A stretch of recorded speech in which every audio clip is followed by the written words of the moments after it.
Will the Fed give the market what it wants? Hi, everyone. Welcome to the Market House. I'm Maggie Lake, and today I'm talking markets with Jared Dillian, editor of the Daily Dirtnap. Hey, Jared, it's great to see you again. Hey, how you doing? Doing pretty good. For a Monday. A lot of action in the market. Hey, everybody who's joining us live on Substack and YouTube. As always, drop your questions, and we will get to as many as we can. Another sort of a lot going on today. Another record day for U.S. stocks, just relentless. The S&P and NASDAQ both hitting new highs as everyone turns their attention to the Fed meeting, which I think is going to be the big event, although we have some competition for that, it looks like. But what are you expecting? How do you think this is going to play out this week with the Fed, Jared?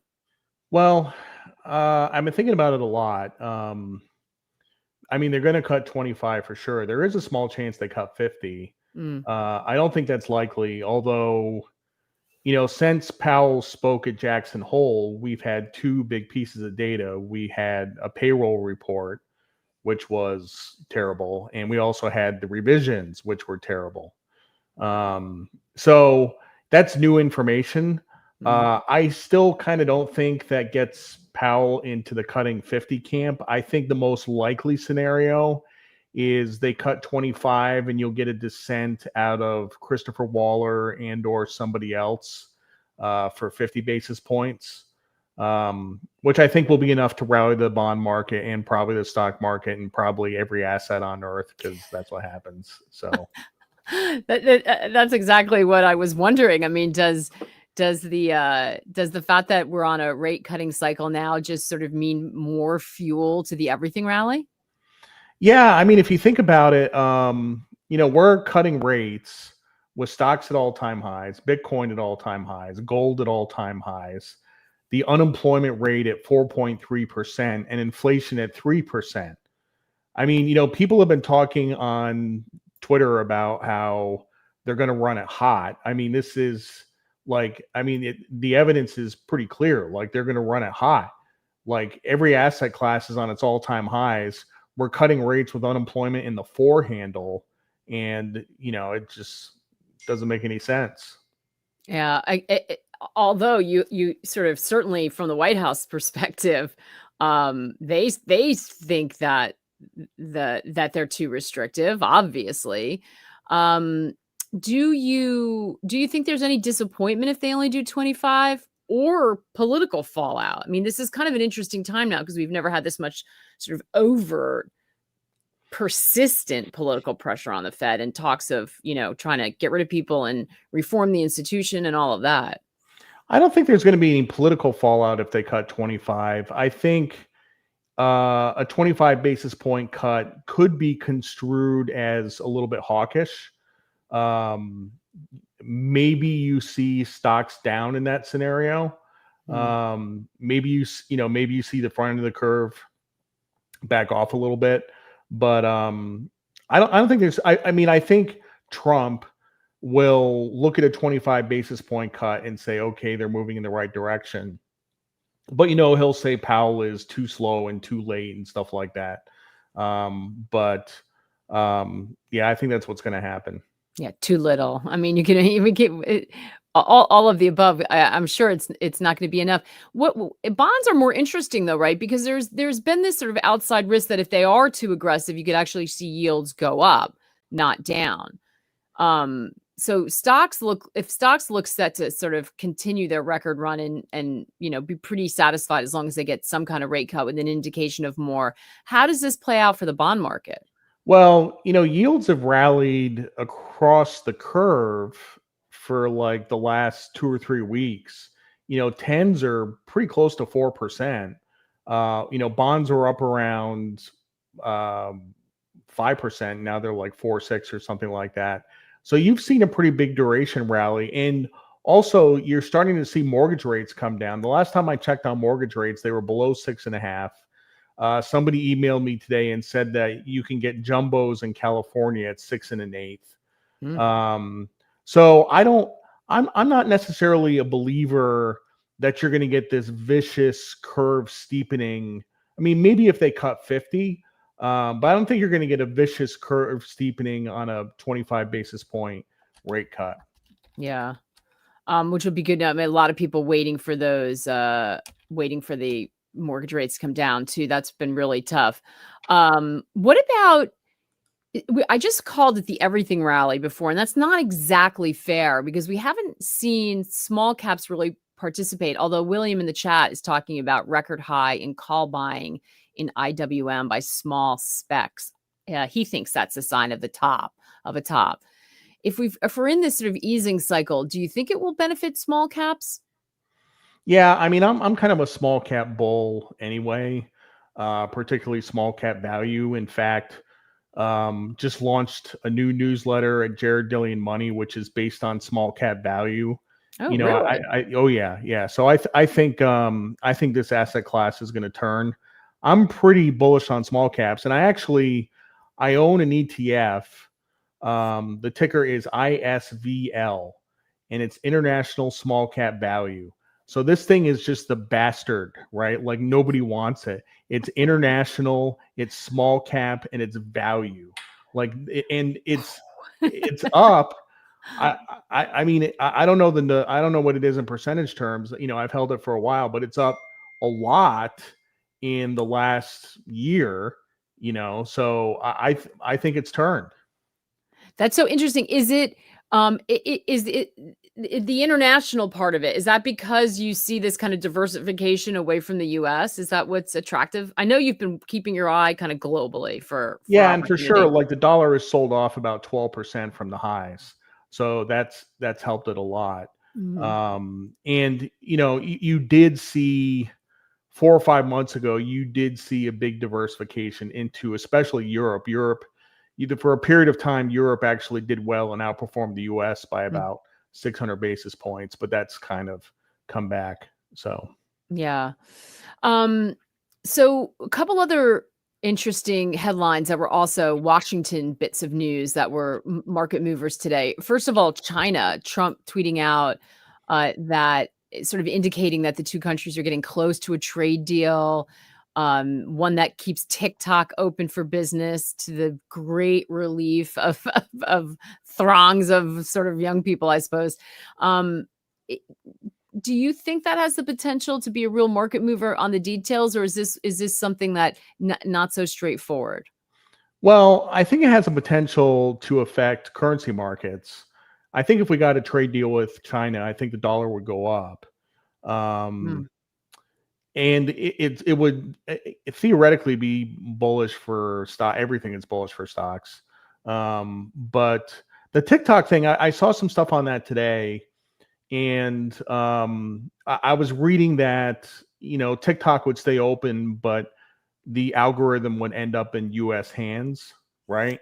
So I'm not really sure what's going on I there, but just that's find just it what I I'm saw. just so skeptical that they'd give over the algorithm. I mean, like, I just find that's the holy grail of that. Yeah. It would be I mean, this is one where I think the devil's in the details, right? I mean, if they sell it, but it's a shell of the company and they're not handing over the algorithm, then what's the point? I mean, you're basically just buying the name, right? It's super interesting. And a horse race again of who would buy that.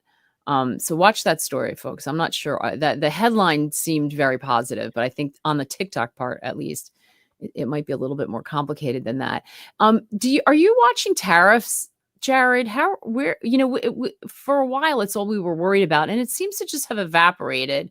This concern that somehow the tariffs are either going to be inflationary or they're going to hit consumer demand because ultimately it's the US consumers that are going to end up paying for them. I know that's not the narrative out of the White House, but it certainly seems to be what small business owners I talk to are saying. So, how are you thinking about tariffs? And does it matter? Or are we just past that now?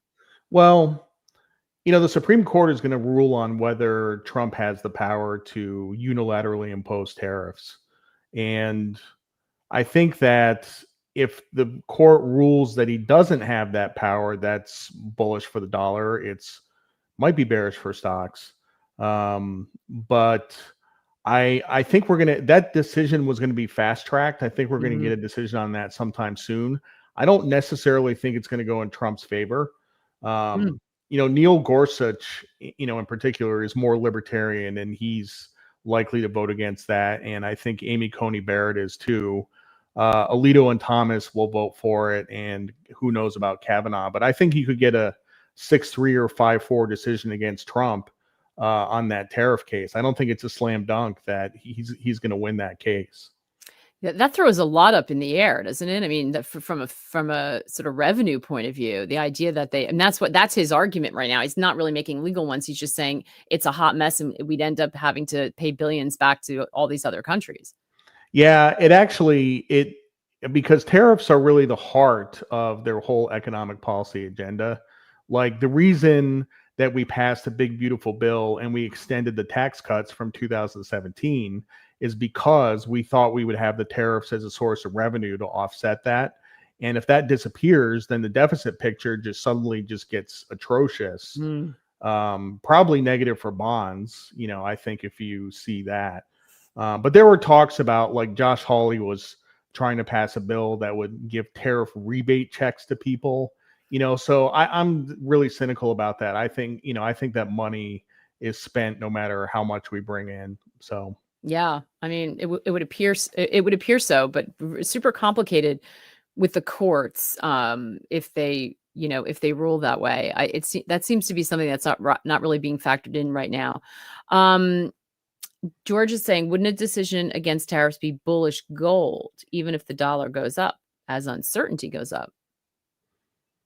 Yeah, I think so. I mean, is there anything that's not bullish gold right now, though? That's like, it's another one of those stories that it's hard to find a compelling reason, except just, because it's come so far so fast that it's hard to find anyone who's willing to be bearish gold. I mean, you got to look at the chart of the gold miners. The gold miners are up over 100% this year. It's the number one sector out there. And this is, it's funny because I was chatting with one of my friends, and he was going through some old 401k accounts and stuff like that. And he said that he had a buy of GDX at 57 in 2011. So this thing has been underwater for 14 years. Yeah. And now he's finally making money on it 14 years later. I have some of those. He hung in there. Yeah, I have some of those too. I averaged down, and I was buying a lot of GDX below 20. So my cost basis is like 30 on that. So hi, Tommy Thornton. He's saying hi, Jared. He's in the chat as well. Hey. John Taylor makes a really interesting point.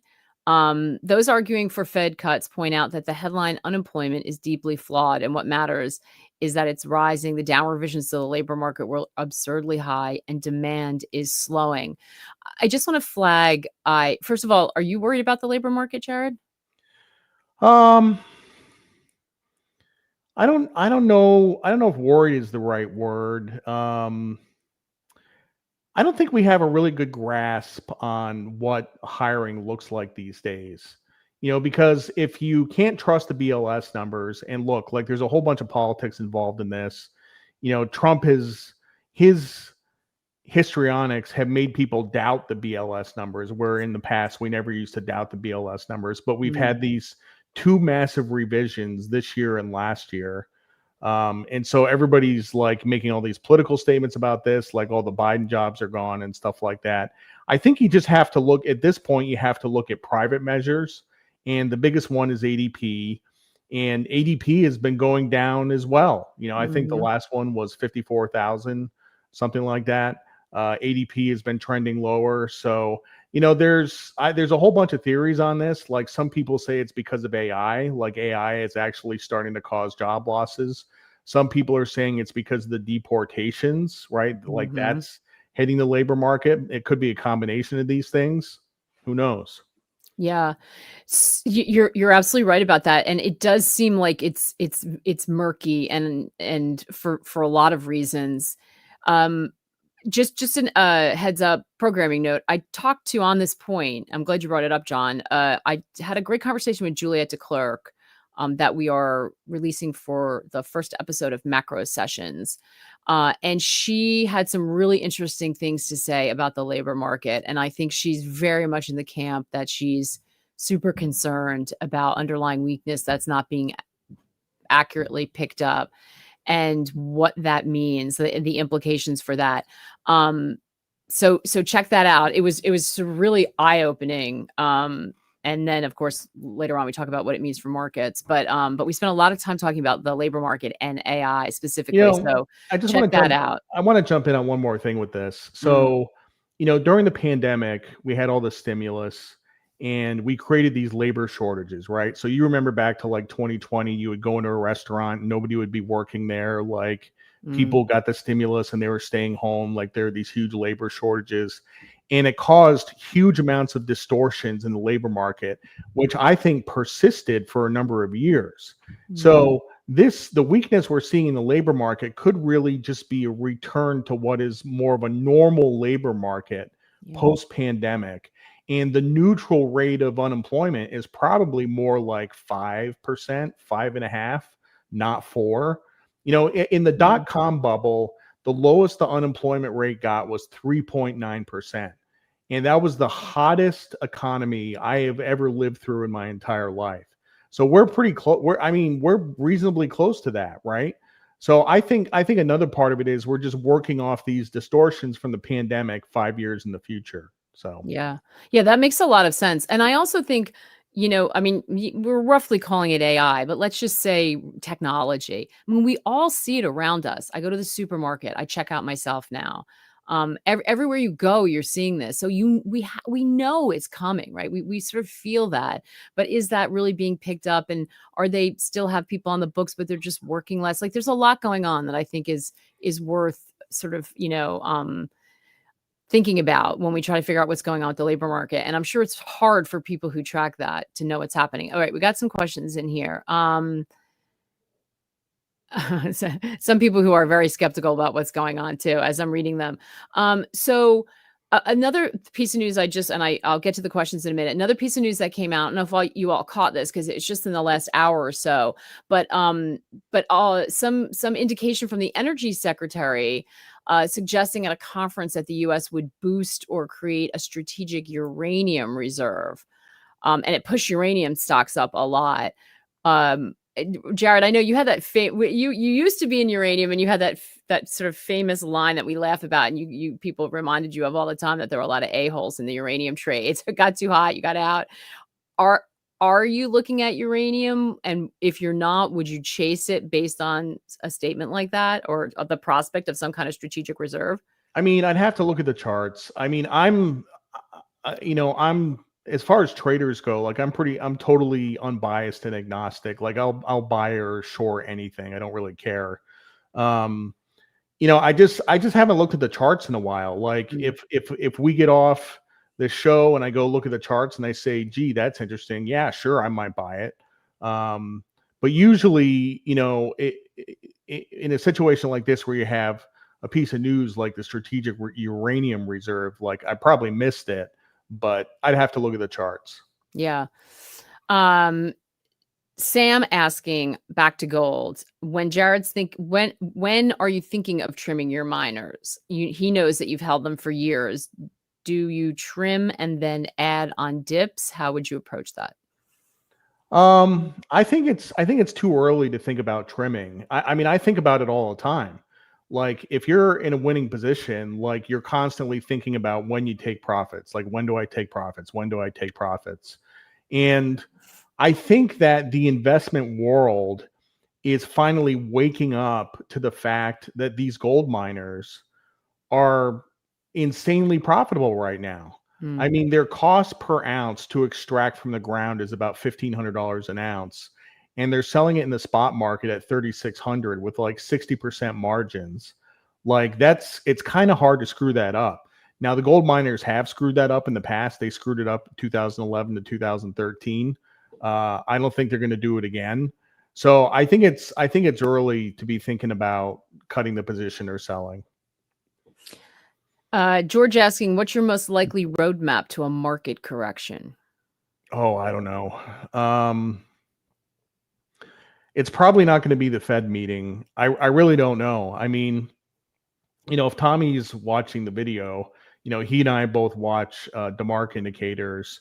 And, in this rally since April, we've had a series of sell signals in DeMark, I mean, we had one in May and one in June and one in July and one in August. We've had all these 13s in DeMarc, and the market just puts mustard on it and eats it, So it's just like, it's one of the, stocks are tough. Like technicals in the S&P 500 are hard because it's an environment in which you have $4 to $6 billion flowing into the market every day from 401ks and IRAs and stuff like that. There's just billions flowing into the market every day. It's not like soybeans, right? Like soybeans, you don't see flows like that. So the charts are a little bit more well behaved, and it's just hard. Yeah. And that, we've talked a lot about, and we certainly know Mike Green talks a lot about those passive flows coming in. And by the way, retail got it right in April. So they're sitting on some really nice gains, and I'm sure feeling pretty good about that.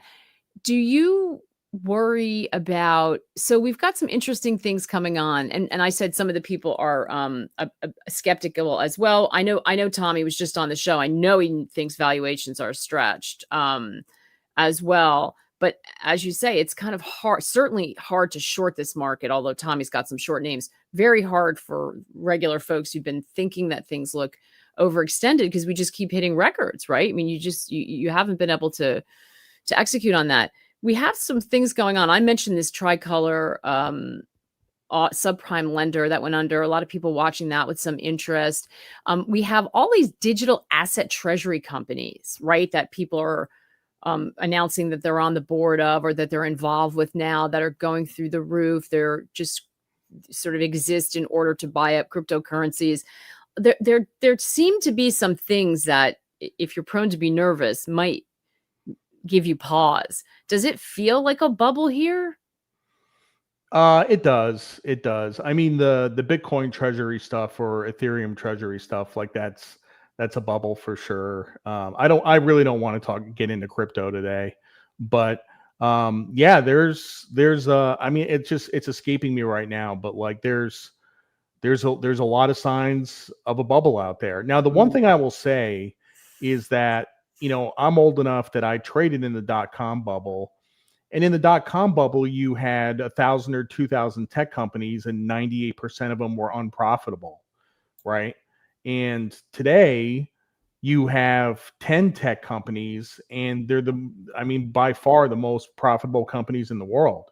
So it's not like it's just garbage. You're shorting garbage. Now there is garbage out there, right? Like there is stuff like with no earnings or little earnings that you could short, but by and large, like there's a lot of earnings out there, and it's just different from 25 years ago. Yeah, that's the point that people bring up. What about sentiment? Because two different people this week said, well, I'm not worried, talking about different markets, by the way. One was talking about crypto, one was talking about stocks. I'm not worried because the fear and greed indexes still seem like they're neutral. And if enough people are asking whether it's a bubble, it's not really a bubble. But then you have the Economist cover, which caught a lot of people's attention, that was talking about AI and the $1 trillion market that it is, and they saw that as a top. Where do you feel like sentiment is? Well, I think I saw something recently that somebody was deploying $300 billion for data centers. $300 billion. That's like the one point I keep coming back to in the Daily Dirtnap is, and this is the parallel with 25 years ago, right? Like you had all this CapEx, and like you had all this supply, and demand did not rise to meet supply. So if you think about a company called like Nortel or Lucent or something like that, with like telecom equipment, like or optical networking like JDS Uniphase, like they put all this money into capacity, and the demand just wasn't there, and prices collapsed.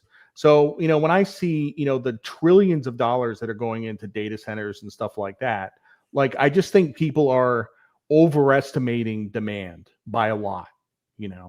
So those are some cautionary tales when you mention those names. If I'm not mistaken, there was also a lot of accounting, creative accounting back then too, that came to light after the fact. WorldCom. WorldCom. Yeah, there was a lot going on, and a couple other names as well. People ended up behind bars. There was a sort of period where once things started to turn, you found out what was happening. So, you wrote in your note today that it's a 17-year anniversary of Lehman, and we were just talking before we came on air that it's hard to believe that was 17 years ago. Yeah, that 17 years is a really long time, and it doesn't seem like that long. Um, I kind of had one foot out the door anyway. It was funny because at Lehman, like everybody was overjoyed that Barclays was buying Lehman and everybody would get to keep their jobs. I was actually upset. Like I was kind of hoping Lehman would just go bankrupt and disappear, because I had to make a choice. I had to turn down what would have been a lot of money to stay to start the Daily Dirtnap, and that decision became very hard. But I quit, and the rest is history. So Mm. Do you feel like the sort of trauma of that still lingers today for those who went through it? Because I feel like so many people are just waiting for the next financial crisis. Like it seems like now it's inevitable. But is that just sort of the hangover from that period? yeah, I mean, I think the people who my contemporaries who lived through that, but if you think about it in terms of market downturns, so from the high in 2007 to the low in March of 2009, stocks were down 57%, which was the second biggest bear market in history next to the Great Mm. Depression, right? And we lived through that. Like that's insanity if you think about it. Mm. We've had four bear markets of 50% or more. One in 1974, one in 2000, 2001, one in 2009, and one in 1929 to 1933, right? And this was the second biggest one. And there were times, and this is like in November of 2008, after I had started the Daily Dirt Nap, where I was looking at my Bloomberg screen and Citigroup was trading at 99 cents a share and Bank of America was like $3 a share. And I'm like, literally, you felt like the world was coming to an end. Like any money you had in a bank anywhere was not safe, you Yeah. know, Yeah. like, and people have no comprehension of what that was like.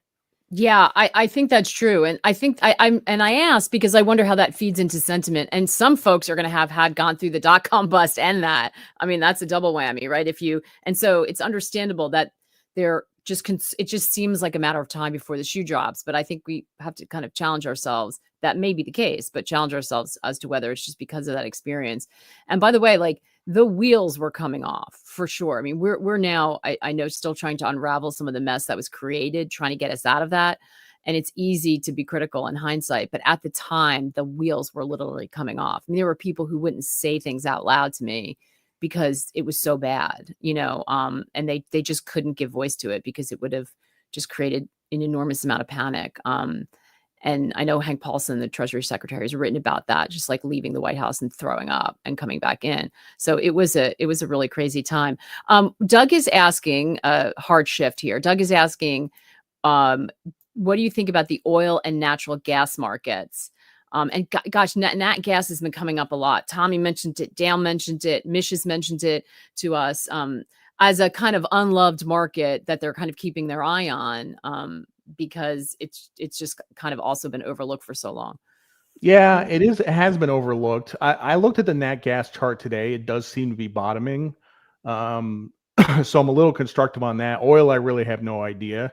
There seems to be a floor at $60 a barrel. So having said that, if we were to go into a recession, like if things got serious, then it would probably go below $60 a barrel. But Mm. I don't really have a strong opinion. Just the chart of nat gas looks pretty good. Yeah.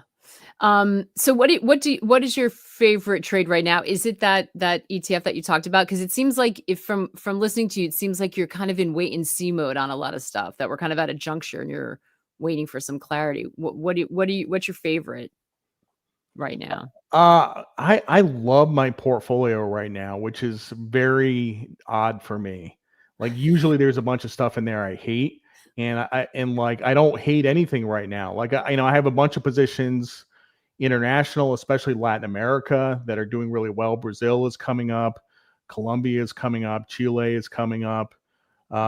Gold I like. What about Um, Argentina? Because didn't they have didn't they I have a have a little bit of a small position setback? in Argentina. Milei lost the local election in Buenos Aires. The midterms Yeah. are next month. I'm not really worried about that. Milei was going to lose Buenos Aires anyway. It was just a question of how much. I'm bullish going into the midterms. So Excellent. LATAM. So LATAM's top of the charts, it sounds like, for you. yep. Fantastic stuff. Jared, it's always fun to catch up with you. Oh, somebody asked, sorry, this is a question I was holding to the end. Someone asked if you're DJing anytime soon in Texas.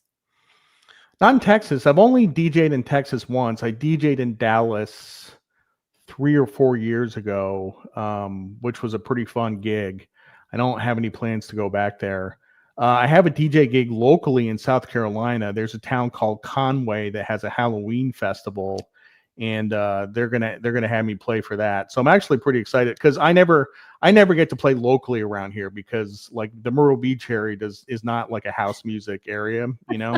It's like a So Jimmy Buffett area or something, yeah, right? That sounds super fun. All right. Well, Paul, you're gonna have to live in hope for the future. Austin's a music city. You got to get a gig in Austin. yep. One of these days, he'll make it happen, I think, Paul, somehow. Although now he's kind of like doing these big Vegas gigs. So I'm not sure. But Texas may have passed him by already. Um, Jared, you got any recommendation for us as you leave? Something that you're digging right now. Yeah, so speaking of DJing, when you DJ, you have two CD players and a mixer, and the CD players don't play CDs anymore. They just play like off a flash drive or something like that. And I just ordered two new ones, two new models that came out, and I ordered them from Sweetwater, and one of them didn't work. It wouldn't power on. So I was really upset. I called Sweetwater. They express shipped me out a new one. I got Mm. it within 2 days. I plugged it in today. I'm up and running. So my recommendation is Sweetwater. Sweetwater is basically a music company. They sell musical instruments and electronics and stuff like that. Like their service was terrific, so I'm super happy. So All right. Well, congrats to Sweetwater because in this day and age, you can't even get anybody on the phone or to respond to you. I don't know about you guys, but I'm always slamming away at the bot. So it's nice to know that customer service still exists. yep. Well done, Sweetwater. Love it. Great stuff. Thanks so much, Jared. Thanks to all of you for the great questions. As usual, we will be back on Wednesday with Darius Dale with all the reaction to the Fed decision and tweets that are flying around about it. So join us for then. In the meantime, take care and good luck out there.